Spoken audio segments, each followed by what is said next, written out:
अस्सलाम वालेकुम दोस्तों, उम्मीद करता हूँ आप सब लोग खैरियत से होंगे। मेरा नाम अब्बास और आप देख रहे हैं कतर इन्फो डेली। आज की इस वीडियो में हम दो सवाल बड़े अहम किए गए हैं कतर पॉलिसी के बारे में, जो मैं उनको गाइड दोस्तों को करना चाहता हूँ और डिटेल बताना चाहता हूँ। फर्स्ट ऑफ ऑल ये कि कतर आईडी के बिना आप क्या कतर पॉलिस में अप्लाई कर सकते हैं। दूसरा सवाल ये है कि क्या आप पाकिस्तान में रहते हुए कतर पॉलिस में भर्ती होकर आ सकते हैं या नहीं। पहला सवाल तो देखें, जो व्यूवर्स कतर में मौजूद हैं वो तो सुनते ही इसका जवाब खुद ही उनको पता होगा कि कतर आईडी के बिना आप कतर पॉलिस या किसी कंपनी में भी अप्लाई नहीं कर सकते।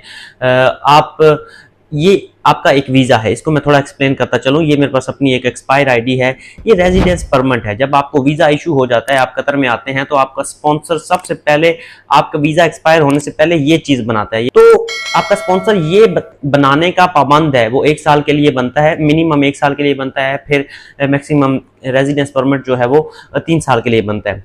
तो इसमें आपका वीज़ा नंबर लिखा जाता है, आप कौन सी कंपनी में आए हैं, आप किस पोस्ट पे आए हैं, आप किस नेशनैलिटी से ताल्लुक़ रखते हैं, एंड देन आपकी कंपनी का नाम क्या है, पासपोर्ट नंबर क्या है, तमाम तर डिटेल्स इसमें लिखी जाती हैं। जब भी पुलिस वाला इसको चेक करता है तो आपका जो भी वो कहते हैं मुकम्मल डिटेल है वो उसके सामने आ जाती है। ये एक किस्म का आपका इकामा है सऊदी की, अगर सऊदिया की ज़ुबान में कहें, अगर दुबई की ज़ुबान में कहें तो एमिरेट्स आईडी है आपकी।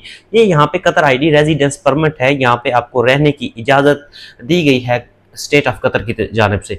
अच्छा, दूसरा सवाल यह है कि क्या कतर में पुलिस की जो भर्तियों का सिलसिला होता है, पाकिस्तान में रहते हुए आप भर्ती हो सकते हैं या नहीं। इसका जवाब भी यही है कि आप पाकिस्तान में रहते हुए कतर पुलिस में भर्ती नहीं हो सकते। कतर आर्म्ड फोर्सेस की कुछ वैकेंसीज जाती हैं, वो स्पोर्टिव रिक्रूटमेंट्स होती हैं, मतलब कि पुलिस स्टाफ के लिए, सोल्जर स्टाफ के लिए, आर्म्ड व्हीकल के ड्राइवर्स के लिए जाती हैं, वो आर्म्ड फोर्सेस के लिए उनका एक अलहदा सिस्टम है।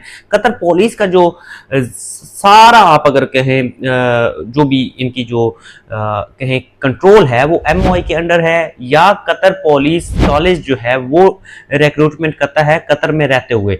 और कोई भी रिक्रूटिंग एजेंसी अगर आप पाकिस्तान में आपसे कहे कि हम आपको कतर पुलिस में यहाँ से भर्ती करवा के भेज रहे हैं, तो इट्स मीन्स कि वो आपके साथ झूठ बोल रहे हैं।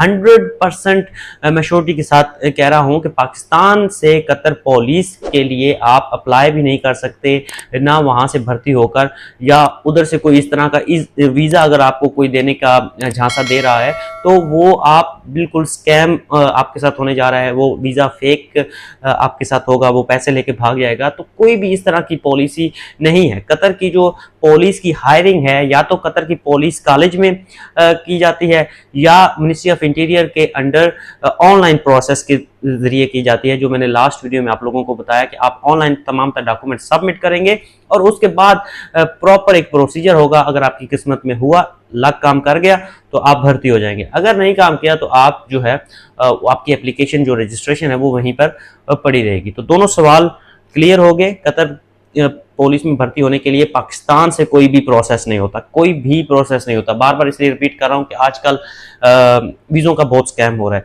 और कतर आईडी के बिना, अगर आप कतर आईडी आपके पास नहीं है तो फ़ौरन से बनवा लें, इससे पहले कि आप कतर पुलिस के हाथ चढ़ जाएं। भर्ती होते होते ये ना हो कि आप पाकिस्तान की फ़्लाइट पे वो आपको भर्ती कर दें। तो मिलते हैं नेक्स्ट वीडियो में। शुक्रिया, खुदा हाफिज़।